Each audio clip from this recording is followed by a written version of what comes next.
สวัสดีครับผมวันนี้วันที่13มิถุนายนปี2568นะครับ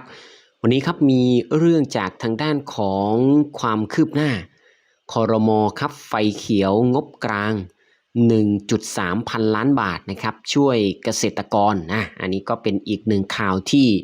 เรียกว่าติดตามกันอย่างต่อเนื่องเลยนะครับครม.ครับไฟเขียวงบกลาง 1.3 พันล้านบาทช่วยเกษตรกรผู้ประสบภัยปี67เพิ่มเติมนะ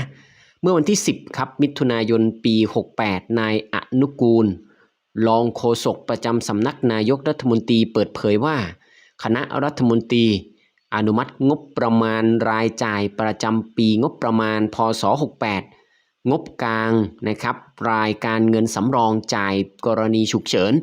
หรือจำเป็นครับวงเงินอยู่ที่ 1,309.76 ล้านบาทเพื่อดำเนินการแผนงานหรือโครงการฟื้นฟูเกษตรกรผู้ประสบอุทกภัยปี 2567 เพิ่มเติมประกอบไปด้วยนะครับ 1. โครงการฟื้นฟูเกษตรกรผู้ประสบอุทกภัยปี67วงเงินอยู่ที่ 848.66 ล้านบาท 2. ครับโครงการฟื้นฟูเกษตรกรผู้ประสบอุทกภัยภาคใต้ปี 2567วงเงินอยู่ที่ 461.10 ล้านบาทตามที่กระทรวงเกษตรและสหกรณ์นะครับทางด้านของนายอนุกูลกล่าวว่าคณะรัฐมนตรีมีมตินะครับผมวงเล็บ5พฤศจิกายนปี67อนุมัติงบประมาณปี68งบกลางนะครับรายการเงินสำรองจ่ายเพื่อฉุกเฉินนะฮะโครงการดังกล่าวที่แบ่งปันไปนะครับแล้วก็มีในช่วงของเกี่ยวกับอุทกภัยปี67นะก็จะมีช่วงกรอบระยะเวลาอยู่นะก็คือ14กรกฎาคมถึง1ตุลาจำนวน8โครงการนะครับวงเงินอยู่ประมาณ 2,553.01 ล้านบาทเช่นโครงการเพิ่มประสิทธิภาพการผลิตข้าวของเกษตรกรผู้ประสบอุทกภัยอันนี้ก็ได้เขาเรียกว่ามาจากทางด้านของกรมการค้าข้าวจำนวนอยู่ที่ 1,571.35 ล้านบาทครับแล้วก็โครงการส่งเสริมทางเลือกอาชีพด้านประมงการเลี้ยงสัตว์น้ำในบ่อพลาสติกวงเล็บกรมประมงนะครับจำนวนอยู่ที่ 23.92 ล้านบาทด้วยกันนะครับโดยทางด้านของกระทรวงเกษตรและสหกรณ์เนี่ยนะครับได้ดำเนินการตามโครงการเมื่อวันที่14กรกฎาคมถึง31ตุลาคม67แต่งบประมาณครับได้ดำเนินการที่ผ่านมาไม่เพียงพอกับการช่วยเหลือเกษตรกรผู้ประสบอุทกภัยรวมถึงครับไม่ครอบคลุมเกษตรกรผู้ประสบอุทกภัยในพื้นที่ภาคใต้ด้วยนะครับช่วงภัยพิบัติวันที่20พฤศจิกาถึง31ธันวานะครับจึงได้จัดทำเรื่องขออนุมัติงบกลางรายการเงินสำรองครับเพื่อกรณีฉุกเฉิน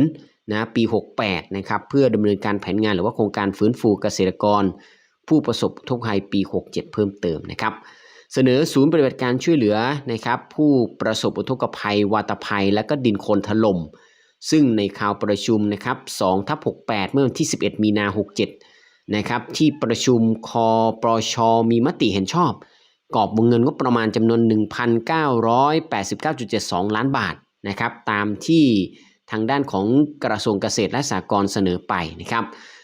โดยขอให้กระทรวงเกษตรและสหกรณ์ดำเนินการตามขั้นตอนระเบียบและกฎหมายที่เกี่ยวข้องอย่างเคร่งครัดเพื่อให้การดำเนินโครงการเป็นไปด้วยความโปร่งใสและใช้งบประมาณอย่างมีประสิทธิภาพสูงสุดนะทั้งนี้ครับทางด้านของกระทรวงเกษตรและสหกรณ์ได้ขอให้สำนักงานงบประมาณและกระทรวงการคลังตรวจสอบความซ้ำซ้อนความถูกต้องนะครับให้เป็นไปตามระเบียบและกฎหมายที่เกี่ยวข้องต่อไปทั้งนี้ครับเพื่อให้การช่วยเหลือควบคุมเกษตรกรทั่วประเทศรวมทั้งช่วยเหลือเกษตรกรผู้ประสบอุทกภัยปี67ที่ผ่านมาสามารถฟื้นฟูและประกอบอาชีพทางเกษตรได้อย่างต่อเนื่องและรวดเร็วรวมทั้งเป็นการบรรเทาความเดือดร้อนและสร้างขวัญกำลังใจให้เกษตรกรมีความมั่นใจว่ารัฐบาลเล็งเห็นความสำคัญของอาชีพเกษตรกรรมและมีความห่วงใยของเกษตรกรจากทางด้านของกระทรวงเกษตรและสหกรณ์นะครับนี่ฮะจึงขออนุมัติงบกลางรายการเงินสำรองเพื่อกรณีฉุกเฉินนะครับที่จำเป็นนะเพื่อดำเนินโครงการและแผนงานนะครับรวมไปถึงโครงการฟื้นฟูเกษตรกรผู้ประสบอุทกภัยปี67ที่ผ่านมาเพิ่มเติม8โครงการนะครับรวมวงเงินอยู่ที่ 9.76 ล้านบาทนะครับซึ่งมาดูรายละเอียดกันว่างบประมาณดังกล่าวนะครับลงด้วยกันเนี่ยนะครับมีอะไรบ้างนะครับ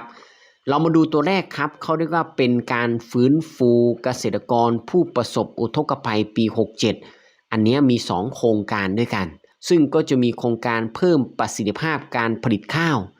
ของเกษตรนะครับผู้ประสบอุทกภัยจะมีงบประมาณ 820.21 ล้านบาทโครงการส่งเสริมนะครับทางเลือกอาชีพด้านประมงการเลี้ยงสัตว์น้ำในบ่อพลาสติกนะครับจำนวนงบประมาณอยู่ที่ 28.45 ล้านบาทนะครับนี่โครงการแรกเป็นการฟื้นฟูเกษตรกรผู้ประสบอุทกภัยปี 67 ที่ผ่านมานะครับอันที่2เนี่ยเป็นการฟื้นฟูเกษตรกรผู้ประสบอุทกภัยในภาคใต้ปี 67นะครับเขามีอยู่ด้วยกัน6โครงการเลยรวมเงินทั้งหมดใน6โครงการเนี่ยอยู่ที่ 461.10 ล้านบาทประกอบไปด้วยอะไรบ้างเรามาไล่เรียงพร้อมๆกันนะครับเริ่มจากนะครับการฟื้นฟูอาชีพหลังน้ำลดนะครับเขาก็แตกเป็น3โครงการย่อยรวมวงเงินอยู่ที่128ล้านบาทนะครับประกอบไปด้วยโครงการเพิ่มประสิทธิภาพการผลิตข้าวของเกษตรกรผู้ปลูกข้าวที่ประสบอุทกภัยภาคใต้นะครับ51.16 ล้านบาทครับเป็นโครงการส่งเสริมทางเลือกอาชีพด้านประมงนะเพื่อฟื้นฟูผู้ประสบอุทกภัยภาคใต้นะครับ 62.40 ล้านบาทครับเป็นโครงการฟื้นฟูอาชีพเกษตรกรผู้ประสบอุทกภัยด้านปศุสัตว์ภาคใต้นะครับอันนี้ก็อยู่ที่ 14.11 ล้านบาทนะครับนี่ฮะก็แบ่งเป็น3โครงการนะในเรื่องของการฟื้นฟูนะครับช่วยเหลือผู้ประสบอุทกภัยภาคใต้นะครับต่อมาครับมีการฟื้นฟูพื้นที่เกษตรกรและซ่อมแซมเครื่องจักรกลการเกษตรอันนี้ก็แบ่งเป็น2โครงการรวมวงเงินที่ 231.05 ล้านบาทครับประกอบไปด้วยโครงการฟื้นฟูพื้นที่เกษตรกรและปรับเปลี่ยนการผลิตตามแผนที่เกษตรนะครับเพื่อการบริหารจัดการเชิงรุกในพื้นที่ที่รับผลกระทบนะครับอุทกภัยภาคใต้ปี 67งบประมาณที่ 33.25 ล้านบาทนะครับโครงการสกัดการระบาดของโรคแมลงศัตรูพืชและการสนับสนุนพันธุ์พืชและปัจจัยการผลิตเพื่อช่วยเหลือเกษตรกรนะที่ประสบอุทกภัยภาคใต้ปี 67/68 งบรวมอยู่ที่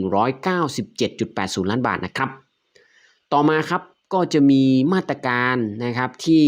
ช่วยลดภาระหนี้นะซึ่งเป็นหนี้สินของสมาชิกสถาบันเกษตรกรวงเล็บกรมส่งเสริมสหกรณ์นะครับก็มี1โครงการแต่ว่าก็มี2กิจกรรมย่อยแยกปีกย่อยเยอะมากรวมวงเงินอยู่ที่ 102.05 ล้านบาทประกอบไปด้วยกิจกรรมที่1ครับการชดเชยดอกเบี้ยเงินกู้ให้แก่เกษตรกรสมาชิกสหกรณ์กลุ่มเกษตรกรที่ประสบอุทกภัยภาคใต้ปี 67อันนี้มีงบประมาณรวม 52.05 ล้านบาทกิจกรรมที่2ครับชดเชยความเสียหายของทรัพย์สินของสหกรณ์หรือว่ากลุ่มเกษตรกรที่ได้รับผลกระทบจากอุทกภัยภาคใต้ปี 67งบประมาณรวม50ล้านบาทนะครับทั้งนี้ครับสปง.ได้นำเรื่องดังกล่าวเสนอนะครับนายกรัฐมนตรีให้พิจารณาโดยนายกรัฐมนตรีเห็นชอบให้กระทรวงเกษตรและสหกรณ์ใช้จ่ายงบประมาณนะครับรายจ่ายประจำปีงบประมาณปี 68งบกลางนะครับรายการเงินสำรองดังกล่าวนะครับภายในวงเงินที่ 1,309.76 ล้านบาทเพื่อเป็นค่าใช้จ่ายในการดำเนินโครงการฟื้นฟูเกษตรกรผู้ประสบอุทกภัยปี 67ก็เพิ่มเติม8โครงการนะครับสำหรับ6หน่วยรับงบประมาณ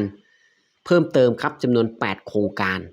สำหรับ6หน่วยรับงบประมาณและก็ขอให้กระทรวงเกษตรและสหกรณ์ครับพิจารณาดำเนินการดังต่อไปนี้นะครับ 1. ให้กระทรวงเกษตรและสหกรณ์จัดทำรายละเอียดหลักเกณฑ์และวิธีดำเนินการหรือว่าดำเนินงานเนี่ยโดยคำนึงถึงการประกาศเขตพื้นที่ประสบสาธารณภัยหรือเขตการให้ความช่วยเหลือผู้ประสบภัยพิบัติในกรณีฉุกเฉินจำนวนพื้นที่ให้ความช่วยเหลือเกษตรกรที่เพาะปลูกหรือทำการเกษตรและหลักเกณฑ์การใช้จ่ายเงินทดลองราชการนะครับเพื่อช่วยเหลือผู้ประสบอุทกภัยกรณีฉุกเฉินด้วยนะครับตามความจำเป็นที่เหมาะสมสอดคล้องกับข้อเท็จจริงตลอดจนการกำหนดกลไกในการตรวจสอบในรูปแบบของคณะกรรมการระดับต่างๆด้วยความรอบคอบครับแล้วก็เป็นไปตามขั้นตอนของกฎหมายระเบียบข้อบังคับและมติคณะรัฐมนตรีที่เกี่ยวข้องด้วย รวมไปถึงให้หน่วยงานนะครับรับงบประมาณที่เกี่ยวข้องเร่งจัดทำแผนปฏิบัติงานและแผนการใช้จ่ายงบประมาณเพื่อขอทำความตกลงในรายละเอียดกับสงป.ตามขั้นตอนถัดไปครับอันนี้ก็ขอบคุณทางด้านของเว็บไซต์รัฐบาลด้วยเพราะฉะนั้นนะครับงบดังกล่าวได้มีการอนุมัติเป็นที่เรียบร้อยแล้วนะครับสำหรับในเรื่องของเงินช่วยเหลือภาคเกษตรกรในครั้งนี้นะครับผมก็อย่างที่บอกไปครับว่าจะต้องดูแผนการกำหนดต่างๆเสร็จแล้วนะครับผมก็จะระบุมาว่าเริ่มนะครับแต่ละพื้นที่หรือแต่ละจังหวัดในเขตพื้นที่ตามเขาเรียกว่าเป็นการช่วยเหลือเกษตรกรผู้ประสบอุทกภัยนะครับปี67ดังกล่าวเนี่ยเริ่มจังหวัดไหนอย่างไรนะครับแล้วก็โอนเข้าสู่บัญชีเกษตรกรได้เมื่อใดนะอันนี้ก็เดี๋ยวเราจะนำมาอัปเดตแบ่งปันให้กับทุกท่านได้รับทราบเพิ่มเติมกันอีกครั้งหนึ่งแล้วกันนะครับอันนี้ก็เป็นความคืบหน้าหลังจากที่ครม.ไฟเขียวนะครับช่วยเหลือเกษตรกรเพิ่มเติมมาเป็นที่เรียบร้อยแล้วนะครับผมครั้งต่อไปก็คิดว่าน่าจะมีการระบุในเรื่องของการโอนเงินแล้วล่ะนะครับผมอันนี้ก็เป็นในช่วงของการจัดทำรายละเอียดและก็การอนุมัติโครงการภาพประมาณนี้นะครับขอบคุณมากสำหรับการติดตามชมครับครั้งหน้ามีรายละเอียดอะไรเพิ่มเติม